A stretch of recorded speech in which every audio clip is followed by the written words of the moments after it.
Before we begin, make sure you hit that like button right now, drop your thoughts in the comments, and don't forget to subscribe to Jikook Lover because this channel brings you the hottest, most emotional, and most explosive stories shaking the global idol world.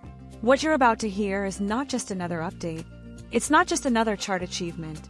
It's a moment that feels almost unreal, a headline that sounds exaggerated until you see the numbers with your own eyes. Something massive just happened in South Korea. Timelines are exploding, fans are celebrating, critics are stunned, and the industry, watching very closely. Record-breaking. Jimin officially crowned the unstoppable king of Korean charts crown fire. But how did we get here? When the name Park Jimin appeared once again at the top of the South Korea Weekly Artist Chart, many assumed it was just another strong week. After all, he's no stranger to success. But then came the number that changed the tone of the entire conversation. 176 weeks accumulated on the chart. 120 weeks at number 1. Read that again. In an industry where trends shift overnight, where rookie groups debut almost every week, where viral hits can disappear as quickly as they rise, how does one artist remain this dominant for this long? South Korea's domestic market is notoriously competitive. Public taste evolves rapidly. Attention spans are shorter than ever in the streaming era. Yet somehow, Jimin remains. Not just present, not just relevant, untouchable. Analysts are scrambling to explain it. Is it fandom power alone?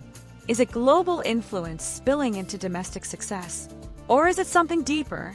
A connection so emotionally rooted that the public keeps coming back, week after week, year after year? Because 120 weeks at number 1 isn't luck. It isn't timing. It isn't a viral spike. It's sustained cultural impact. When Jimin first stepped into the spotlight as a member of a world-dominating group, he was already known for his distinctive tone, his emotional delivery, and a stage presence that felt almost magnetic. But going solo is a different battlefield. The expectations are heavier, the comparisons sharper, the safety net thinner. There were doubts. Could he stand alone? Will the public respond the same way? Was his individual artistry strong enough to survive without the collective force of a group behind him? The answer now echoes through 176 weeks of data. Each week on that chart represents more than streams. It represents listeners choosing him again. It represents loyalty. It represents resonance. In an age where algorithms decide visibility and viral moments dominate headlines, sustaining this level of performance borders on historic. And that's exactly what it is becoming, history. Industry insiders point to the balance Jimin maintains between artistry and identity. His music feels intimate yet universal. His visuals are refined but emotionally raw.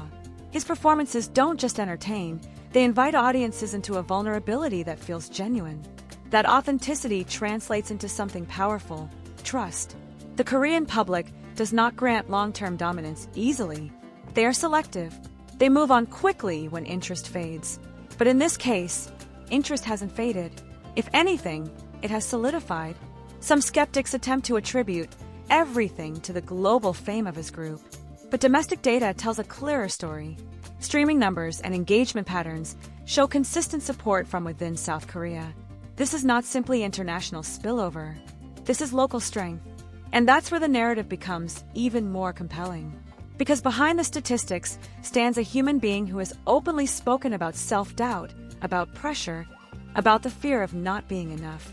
The journey from trainee to global icon is rarely smooth. There are sleepless nights. There are expectations that feel crushing. There are criticisms that cut deep. Perhaps that very pressure forged resilience.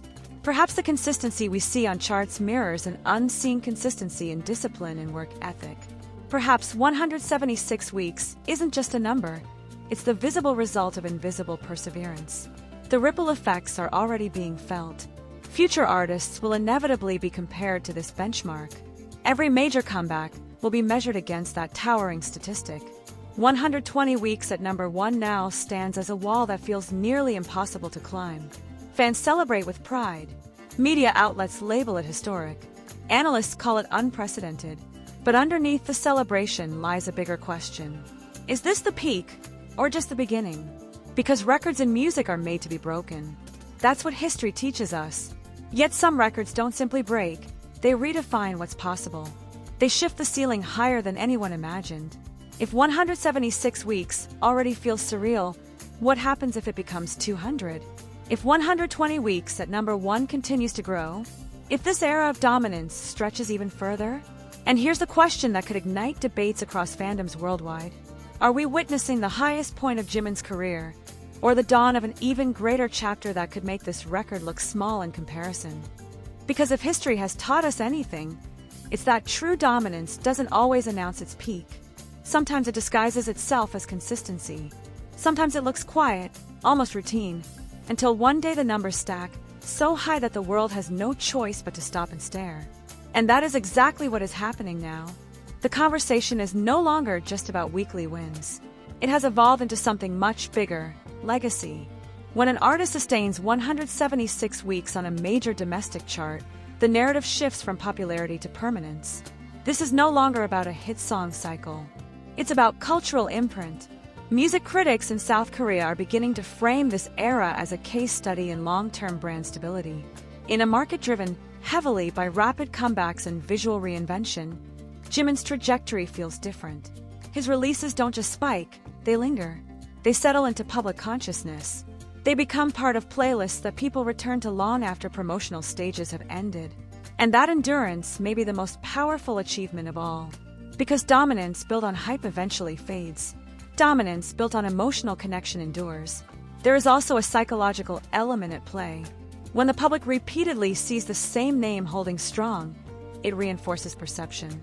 Perception becomes reputation. Reputation becomes authority. Over time, that authority turns into an almost self-sustaining cycle of trust. Listeners assume quality before pressing play. That level of brand equity is rare and extraordinarily difficult to build. But with such towering success comes another layer of pressure. Every future release will now carry the weight of expectation. Every comeback will be scrutinized under the lens of, can he maintain this? The higher the throne, the steeper the fall, at least in theory. Yet so far, there is no sign of decline. If anything, his artistic evolution suggests expansion rather than stagnation. What makes this moment even more fascinating is timing. The Korean music industry is entering a new generational shift. Fresh faces are debuting with massive budgets and aggressive marketing strategies.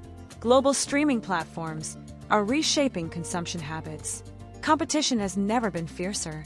And yet, amid this transformation, Jimin remains anchored at the top.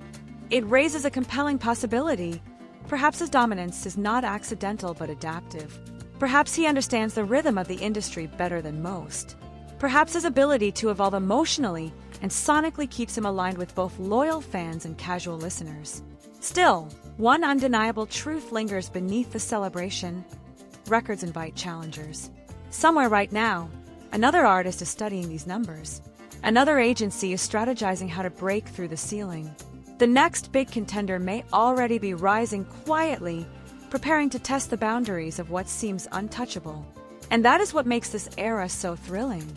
Because we are not just witnessing success, we are witnessing a standard being set. If 176 weeks becomes 200, it will move from impressive to legendary. If 120 weeks at number 1 stretches further, the word unstoppable will feel less like a headline and more like a definition. But here is the twist no one can ignore. What if this dominance isn't even the final form? What if the next chapter of his career, musically, visually, globally, amplifies his influence beyond domestic charts entirely? So as fans celebrate and critics analyze, one question refuses to disappear. Is anyone truly ready to challenge the throne? Or are we watching the beginning of a reign that could outlast an entire generation of competitors?